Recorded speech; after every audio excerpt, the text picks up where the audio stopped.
नमस्कार, स्वागत है आपका प्रोफेशनल एस्ट्रोलॉजी पर। मैं यशराज तिवारी आज आप सभी के समक्ष उपस्थित हुआ हूँ आप सभी दर्शकों की जन्म कुंडली का निःशुल्क अध्ययन करने के लिए। निःशुल्क जन्म कुंडली अध्ययन की सीरीज में आज तक 231 कार्यक्रम बन चुके हैं और इस सीरीज का जो आज का कार्यक्रम होने वाला है ये 232वें नंबर का प्रोग्राम होने वाला है। साथ ही साथ इस सीरीज में आज तक 1104 लोगों की जन्म कुंडली का अध्ययन निःशुल्क रूप से किया जा चुका है और आज के इस कार्यक्रम की जो पहली जन्म कुंडली होगी वो 1105वें नंबर की जन्म कुंडली होने वाली है। यदि आप इस कार्यक्रम को देखते हैं और इस कार्यक्रम के माध्यम से आपका कुछ भी लाभ होता है तो आप इस वीडियो को लाइक करें, साथ ही साथ इस चैनल को सब्सक्राइब करें ताकि इन फ्यूचर जो भी कंटेंट मेरे द्वारा इस चैनल पर अपलोड किया जाता है उसका नोटिफिकेशन आपको मिलता रहे। यदि इस कार्यक्रम के माध्यम से आपका कुछ भी लाभ होता है तो आप इस वीडियो को ज्यादा से ज्यादा लोगों के साथ में शेयर करें ताकि और भी लोगों का लाभ हो और उसका माध्यम आप सभी दर्शक बने। यदि आप जानना चाहते हैं कि आपका मासिक एवं वार्षिक राशिफल कैसा है तो इस वीडियो के डिस्क्रिप्शन बॉक्स में शुरुआत में जो लिंक दिए हुए हैं उनको अवश्य ही चेक कर लीजिएगा। हम बिना विलंब किए अपने आज के इस कार्यक्रम की शुरुआत करते हैं और आज के इस कार्यक्रम की जो पहली जन्म कुंडली है ये अनीशा नाम से आईडी है और कुंडली जो दी है ये दी है दिव्यांशु मिश्रा की। दिव्यांशु जी आप तैयार रहें, आपकी जन्म कुंडली मैं ले रहा हूँ। डेट ऑफ बर्थ दिया है 4 जून 1998 और जन्म का समय दिया है रात के 8:20 का।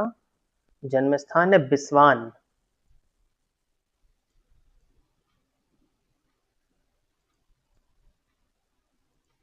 उत्तर प्रदेश।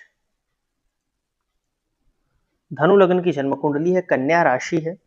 अब बिस्वान जो आपने जगह दी है आपने क्योंकि स्टेट मेंशन नहीं किया है और यहाँ पर यूपी और एमपी दो आ रहे हैं तो मैंने यूपी का सिलेक्ट कर लिया है अभी। तो इन्होंने लिखा है कि गुरुजी करियर में ग्रोथ कब से होगी, काफी परेशान हूँ। किस फील्ड में आप हैं आपको बताना चाहिए था। वैसे तो देखिए आप धनु लग्न की कुंडली को लिए हुए हैं, लग्नपति गुरु बनते हैं, चतुर्थ भाव में जाकर के स्वग्रही होकर के हंस नामक महापुरुष योग लगा करके बैठे हैं और यही देवगुरु बृहस्पति नवमांश कुंडली में उच्च राशि में बैठे हैं तो कहीं ना कहीं पोजीशन जो है वो तो पॉजिटिव है। बट नवमांश में गुरु राहु से युक्त है और शनि की दृष्टि से दृष्ट है। फलतः जातक के जीवन काल में जो भी उसका विकास होगा वो धीमी गति से होगा और कई बार बेहतर करने के बाद भी आपको आपके किए गए कार्यों का क्रेडिट, वो रिकॉग्निशन, वो मान और सम्मान नहीं मिल पाएगा जिसके कि आप असल में हकदार हैं। इसके लिए कुछ उपाय हैं जो कि आपको करने चाहिए। दूसरी चीज आपकी कुंडली में मैं देख पा रहा हूँ कि भाग्य भाव के मालिक सूर्य बनते हैं जाकर के षष्ठ भाव में बैठे हैं और भाग्य स्थान में राहु जाकर के बैठे हुए हैं। तो भाग्य भावस्थ राहु आपको आपके भाग्य का साथ तो दिलवाते हैं परंतु भाग्यपति का षष्ठ भाव में जाना, यद्यपि वो वहां पे कारक होते हैं बट उसके बाद भी जातक को उसके जीवन काल में उसके भाग्य को पाने के लिए निरंतरता के साथ में संघर्ष करना पड़ता है और कहीं ना कहीं आपकी जन्म कुंडली की प्लैनेटरी पोजीशन ऐसी है कि उस संघर्ष में कुछ हद तक कमी है। जितना एफर्ट्स आपको देना चाहिए उतना एफर्ट्स आप नहीं दे पा रहे हैं। तीसरी चीज मैं आपकी कुंडली में देख पा रहा हूँ कि दशम भाव जहां से कर्म का विचार किया जाता है, कर्म भाव के स्वामी भी षष्ठ स्थान में जाकर के बैठे हैं और ये आपसे कह रहे हैं कि आजीवन आपके कार्य क्षेत्र में आपके साथ में प्रतियोगिता और कंपटीशन की स्थिति बनी रहेगी। कहीं ना कहीं कार्य क्षेत्र को लेकर के जातक को संघर्ष करना पड़ेगा। अष्टमपति बने हुए चंद्रमा दशम स्थान में बैठे हैं, ये भी करियर में निरंतरता के साथ में फ्लक्चुएशंस को प्रदर्शित करते हैं। चंद्रमा का स्वभाव होता है बढ़ना और घटना, तो वो जिस भी भाव में बैठते हैं उस भाव में बढ़ना और घटना फ्लक्चुएशंस लेकर के आ जाते हैं।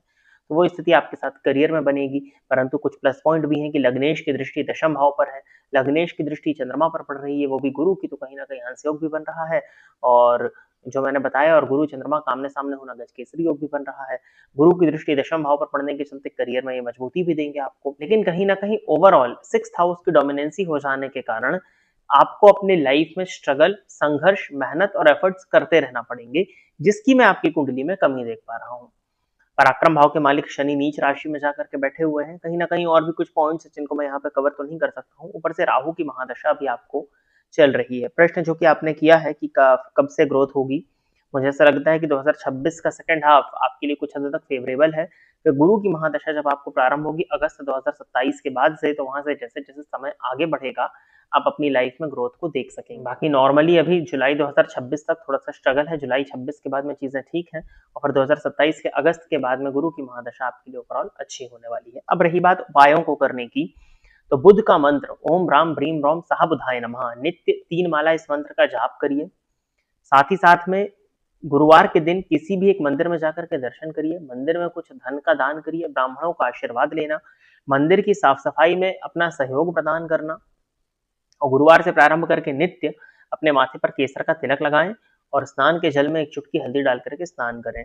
और सूर्य आराधना तो आप कर ही रहे होंगे, वो बताने का विषय नहीं है क्योंकि आपने कुंडली दी है और काफी लंबे समय से दी होगी। आगे बढ़ते हैं, अगली जन्म कुंडली जो है यह है श्याम श्रीकांत। तो श्याम श्रीकांत जी आप तैयार रहें, आपकी जन्म कुंडली मैं ले रहा हूं। डेट ऑफ बर्थ है 2 मई 1961 और जन्म का समय दिया हुआ है शाम के 5:25 का। जन्म स्थान है कन्नड़ डिस्ट्रिक्ट, औरंगाबाद, महाराष्ट्र।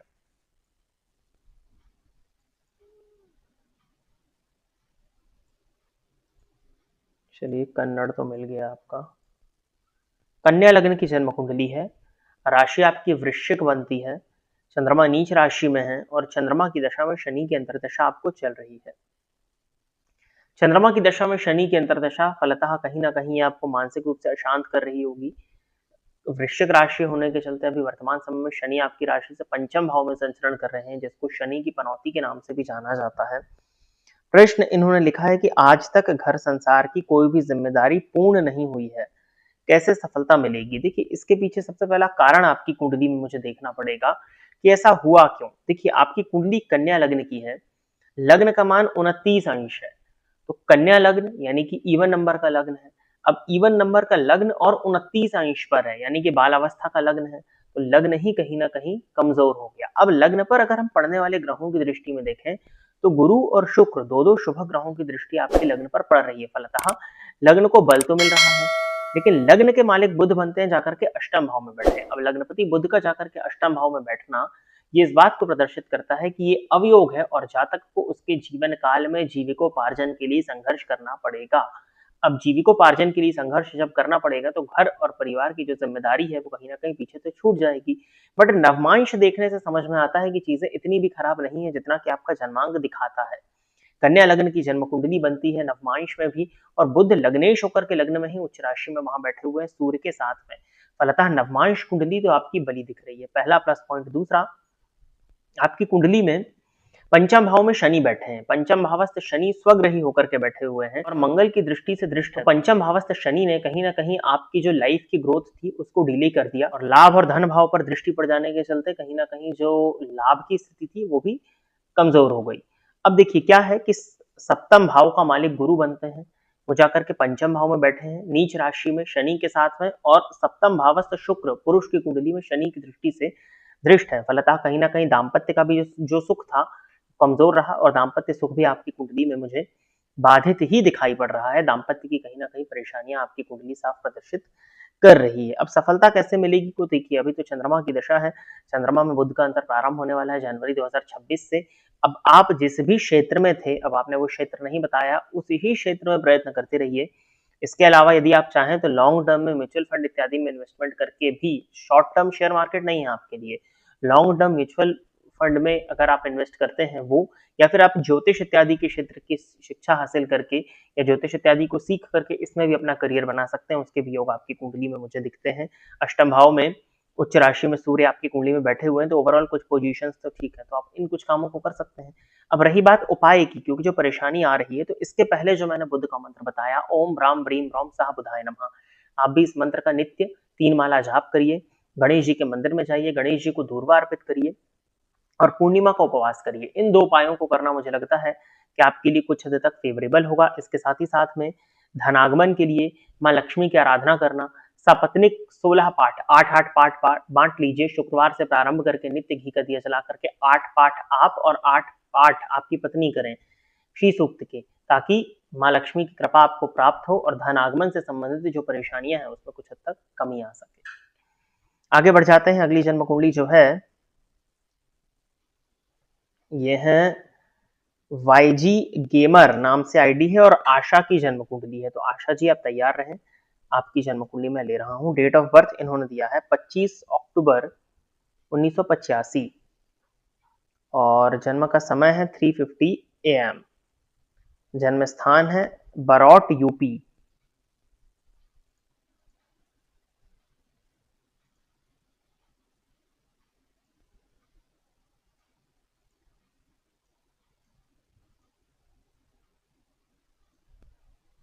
कन्या लग्न की जन्म कुंडली है और राशि आपकी कुंभ बनती है। प्रश्न इन्होंने किया है कि गवर्नमेंट टीचर जॉब मिलेगी और जीवन कैसा रहेगा।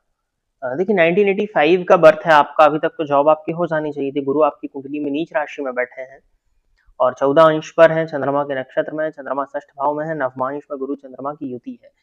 सरकारी नौकरी आपकी कुंडली में थोड़ी सी मुश्किल है। देखिए सूर्य नीच राशि में है और द्वितीय भाव में राहु के नक्षत्र में है और कहीं ना कहीं शुक्र भी नीच राशि में बैठे हैं, तो फिर तो बहुत मुश्किल हो जाएगा। सूर्य का नीचत्व भंग भी नहीं हो रहा है ना, क्योंकि सूर्य शुक्र के घर में नीच के होते हैं और शुक्र भी आपकी कुंडली में नीच के हैं, तो सूर्य का जो प्रभाव मिलना चाहिए वो तो बहुत कम मिल रहा है।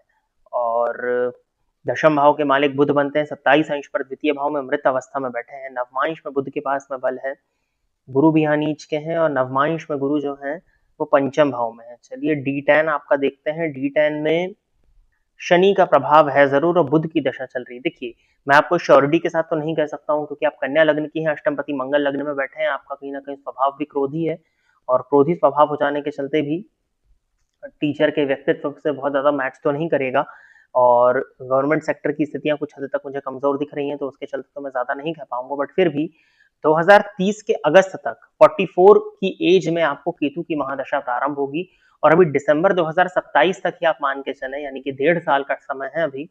1.5 साल भी कहाँ, अभी तो दिसंबर 25 नहीं आया ना, तो 2.5 साल पौने मतलब 2.25 साल का समय है। तो दिसंबर 2027 तक आपकी जन्म कुंडली के हिसाब से टीचिंग के क्षेत्र में नौकरी के योग बनते हैं। सरकारी क्षेत्र थोड़ा थोड़ा सा कहना कठिन होगा क्योंकि सूर्य की स्थिति बहुत अच्छी तो नहीं है। अब बाकी आप प्रयास कर लें तो अलग बात है। वैसे इस कुंडली में मुझे योग दिख नहीं रहे हैं कि आप सरकारी क्षेत्र में अच्छी सफलताओं को अर्जित कर सकें, दिक्कत जाएगी वहां पर। अब अब जो भी चीजें हों, अगर कुछ और आपके पास में एक्सटर्नल सपोर्ट होता है तो उसके थ्रू हो सकता है गवर्नमेंट जॉब आपको मिल जाए, अन्यथा आप टीचिंग के क्षेत्र में प्राइवेट सेक्टर में ही कोशिश करिए, वहां पर कुछ हद तक स्थितियां जरूर बन सकती हैं, तो वहां पर आप जाएं। और जीवन कैसा रहेगा यदि हम देखते हैं तो शुक्र आपके लग्न में ही बैठे हैं, नीच राशि में भले ही है लेकिन शुक्र लग्नगत है और भाग्यपति होकर के लग्न में बैठे, तो मुझे लगता है कि जीवन में सुख सुविधाओं की कमी तो आपको नहीं ही होने वाली है। तो बस आप ये करिए, सूर्य की आराधना करिए, रविवार के दिन नमक का त्याग करिए, संभव हो तो रविवार का उपवास करिए, आदित्य हृदय स्तोत्र का नित्य पाठ किया करिए। इसके साथ ही साथ में सूर्य को नित्य जल देना, और टीचिंग के क्षेत्र में आप चूंकि जाना चाहते हो वो भी सरकारी क्षेत्र में, तो सूर्य आराधना करना ही आपके लिए सबसे ज्यादा जरूरी उपाय है। इसके साथ ही साथ हनुमान जी की आराधना भी आप करते रहिएगा। अभी वर्तमान समय में आपको शनि की 7.5 की अंतिम ढैया चल रही है और मंगल अष्टमपति बनकर के लग्न में बैठे हैं, तो कहीं ना कहीं हनुमान जी की आराधना करना आपको कुछ हद तक सुरक्षा प्रदान करेगा। तो प्रिय दर्शकों, इतनी ही जन्म कुंडलियों का अध्ययन करने के लिए आज मैं आप सभी के सम्मुख उपस्थित हुआ था। आशा करता हूं कि जितने भी लोगों की जन्म कुंडली का अध्ययन मेरे द्वारा इस निःशुल्क जन्म कुंडली अध्ययन के कार्यक्रम के माध्यम से किया गया, वो सभी लोग संतुष्ट होंगे। अपनी कुंडली को इसी प्रकार से सम्मिलित कराने के लिए आप अपनी बर्थ डिटेल्स, जैसे कि आप अपना नाम, जन्म की तिथि, जन्म का समय और जन्म का स्थान, ये चारों ही चीजें किसी भी एक स्पेसिफिक प्रश्न के साथ में इसी वीडियो के कमेंट सेक्शन में दे दीजिए। कार्यक्रम पसंद आता है तो वीडियो को लाइक करिएगा, साथ ही साथ चैनल को सब्सक्राइब करिएगा और अन्य लोगों के साथ में इस चैनल को शेयर करिएगा। आज के इस कार्यक्रम में बस इतना ही रखते हैं। नमस्कार।